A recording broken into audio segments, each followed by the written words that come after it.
When I was in fourth grade in 2011, my dad checked out a book from the library that he thought I would like because it had a cat on the cover. That book was the first book of the Warriors series by Aaron Hunter, titled Into the Wild. Little did we know this would change the trajectory of my life in an incredibly positive way. Hello, my name is Charlie. I use she/her pronouns. I'm 23 years old. I have a cat named Lucky, and I love warriors. Let's venture together into the world of warrior cats.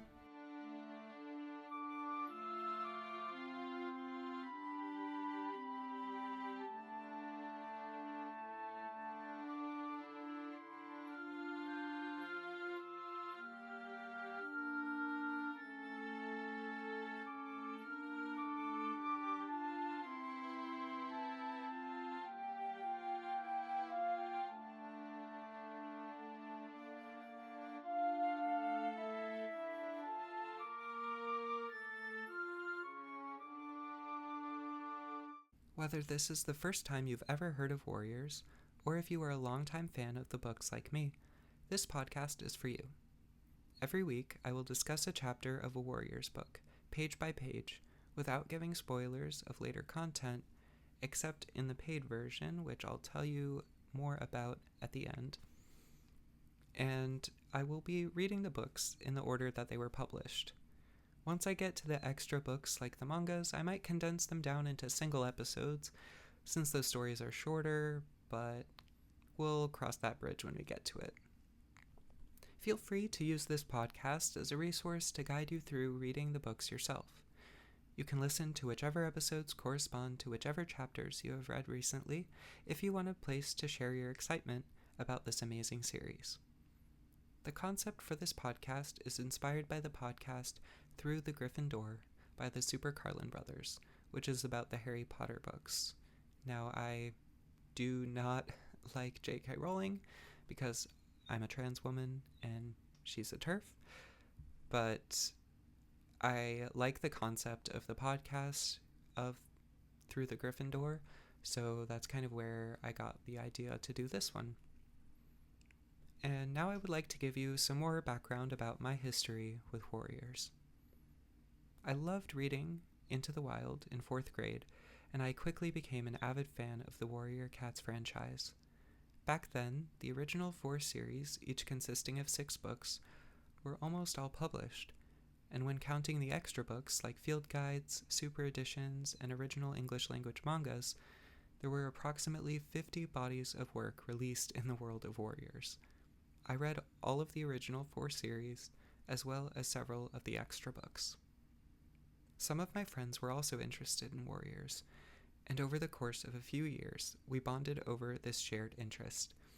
We would pretend to be warrior cats during recess, write fan fiction and create original characters, post on fan sites, and watch warrior AMVs, or art music videos, on YouTube on repeat. I even did a book report presentation to my 4th grade English class about one of the Warriors books. I was a weird Warriors kid, but looking back, I am happy that I enjoyed this series. Even though sometimes kids at school would make fun of me for my interest in warriors, which hurt my feelings, but it never stopped me from loving the books. As an aspiring author who had written a short story about cats the previous year, which my 3rd grade teacher read to my class, Warriors showed me the possibilities that my imagination could unlock, and further inspired me to keep writing. While I'm not currently pursuing a career as an author, I'm not opposed to the possibility. Recently, though, I have been focusing more on screenwriting and songwriting. I've been writing music since as early as 4th grade, and I've been screenwriting since I took my first screenwriting class in spring 2024. I'm currently wrapping up my senior year as a film and media studies major and women's gender and sexuality studies minor at the University of Cincinnati. In fact, this episode is going to come out on the day of my graduation. Oh my god. I'm planning to move to Nashville in fall 2025 to pursue a music career under the stage name of Charlie with a semicolon, and I'm going to tell you how that is spelled just in case you want to look it up. So one way you can look it up is capital C and then lowercase HARL, then the semicolon, then E, or the long version is all lowercase, all one word, CHARLIEWITHASEMICOLON. And that longer version is the easiest way to search for my music, as it is my artist name on streaming platforms, since most of them and social media platforms don't really let you use special characters, so I just decided to spell it all out. So that's also my handle on social media for my music. However, that is not the focus of this podcast. The focus is Warriors. Though there are other series by Aaron Hunter about other animals, I never got as interested in them as I did Warriors. Probably because Warriors is about cats, and I love cats. To explain a little more about Aaron Hunter, I am going to read an excerpt from the Aaron Hunter Wikipedia page, and I'm sorry if I pronounce any names wrong.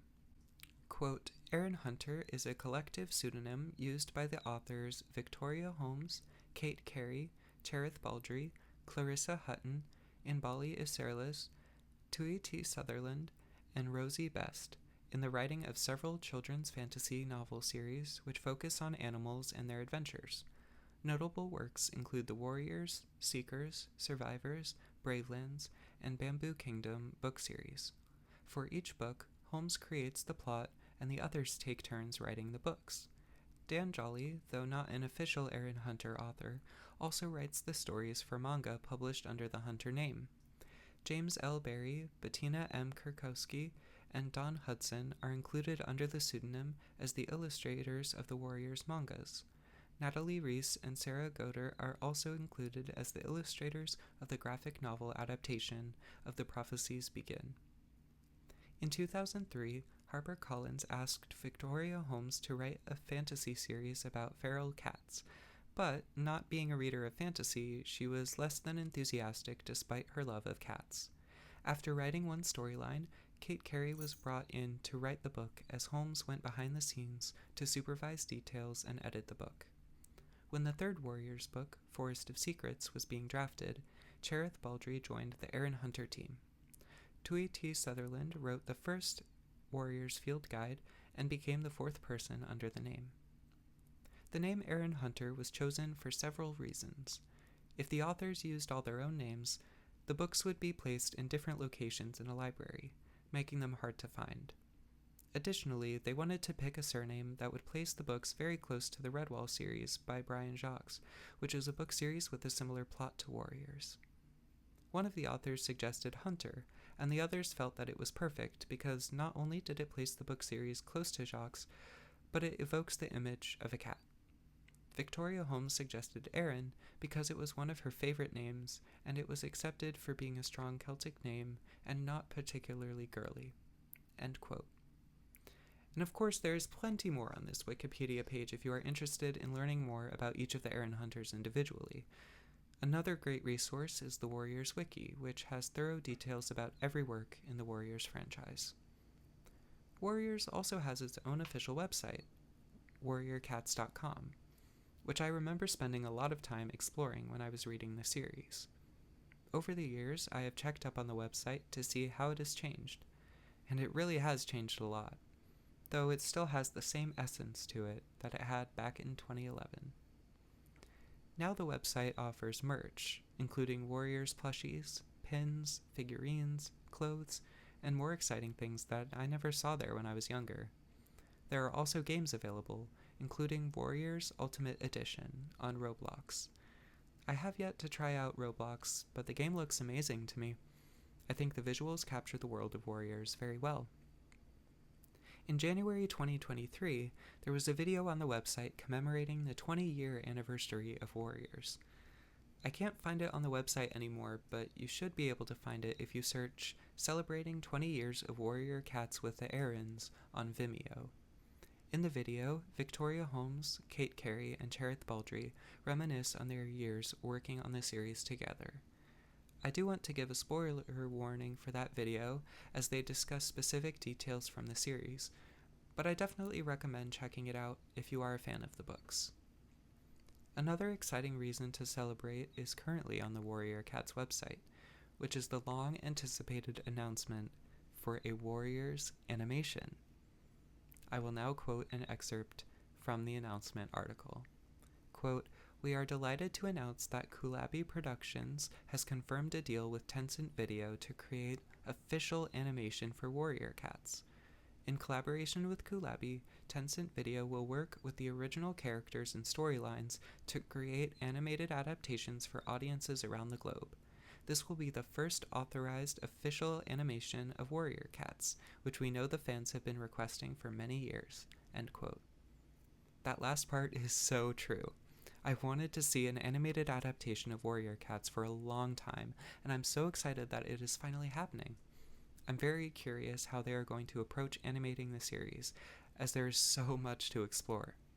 Will they start out with just book 1, or series 1? Perhaps if it is successful, they will be able to adapt all of the books, which would be amazing. I wonder, are they planning a movie, a TV show, or webisodes? The possibilities are endless. Although Victoria Holmes stepped back from working on Warriors when she got diagnosed with cancer in 2017, new books have continued to be published to this day. Now there are approximately 120 bodies of work in the Warriors franchise, with even more on the way, so I have quite a lot of catching up to do. I've been saying for a long time that I want to revisit the book series someday, and now I finally feel like it is the right time for me to do it. I owe so much to these books, and they have shaped me into who I am today. It makes me so happy to know that a new generation of readers is growing up with these books, and I look forward to diving back into this amazing series through this podcast. I hope you will join me on this adventure. And before I read my last bit of my script here, I want to explain a little bit more about the difference between the free and paid versions of this podcast. So my plan right now is to post this podcast on Substack and distribute it to other streaming platforms from Substack. I will have a video version available on YouTube and on Substack. And then there will be a paid version, which I explained earlier that I'm not going to give spoilers in this podcast, but that's for the free version. So if you want to pay $5 a month to access the extended episodes or additional bonus mini episodes where I will discuss more spoilery reactions to what I'm reading. For example, if I'm reading book 1, I might be reading a specific chapter and being like, oh my gosh, I forgot about that character, but now that I'm reading this, I remember that they die in this book later. Like, I don't want new readers who are discovering the series for the first time to hear that, because one of my least favorite things ever is to have something spoiled for a series, whether it's a TV show or a book series that I'm really invested in. Like, I really don't like having things spoiled, because you can only experience something for the first time once, so I don't want that to be ruined by having things spoiled. So I don't want to do that for other people. However, since I will be revisiting this, I'm going to naturally want to talk about those spoilers, so I want to have a place where I can post that, and there will probably be people like me who are revisiting the series, whether they're actually reading it or not. Maybe they're just going to listen, that they might also want to reminisce and think about all those things that, oh yeah, that character's gonna die, or that storyline's gonna happen, I remember now, and I want to have a place for that to happen as well. So those will be in kind of the extended versions or the mini episodes behind that monthly $5 paywall. And what paying that also gives you is the ability to comment on the podcast. And yeah. And for some of the mini episodes, just to explain what that's going to be, it's kind of like behind the scenes, or maybe I'll do reading vlogs. I'm not quite sure, but it will also include unboxings. If you're watching this episode, you'll see there's a mysterious box sitting on my desk right now, and that is what I will be unboxing and filming for you to see if you are a paid member. And I haven't decided yet if I'm going to include that at the end of this episode and make it an extension, or if I'm going to make it its own mini episode that I will post in between the weekly episodes. Like, I'm not quite sure yet. I'm still figuring it out very early in this process, but either way, if you pay, you will be able to see that video. And no pressure to be a paid member. I want this to be an accessible series, but I have also wanted to be able to make an income off of being a content creator for a long time, and I've tried it in a couple different ways, and this is a new way that I'm trying it out using Substack. So we'll see how it goes, but at the end of the day, I'm not just doing this for the money, by no means. Like, this is just making this podcast and having an audience keep me accountable week to week is a great way for me to finally do what I wanted to do for years, which is to revisit the series. So yeah, I'm very, very excited to do this. I'm finally going to have time now that I'm graduating. Oh my gosh, I can't believe I am graduating college. What do you mean? Like, that is wild to me. Anyway, speaking of wild, we are going to be reading Into the Wild soon, so let me read my last little bit of the script, but thank you all for listening. I appreciate it so, so much. And my cat Lucky is so cute. Aw, hi. Hi, baby. Hi. Okay, so I will see you next week when we will discuss the prologue of Book 1 of Warriors, The Prophecies Begin, Into the Wild. I'm Charlie, and this is Into the World of Warrior Cats.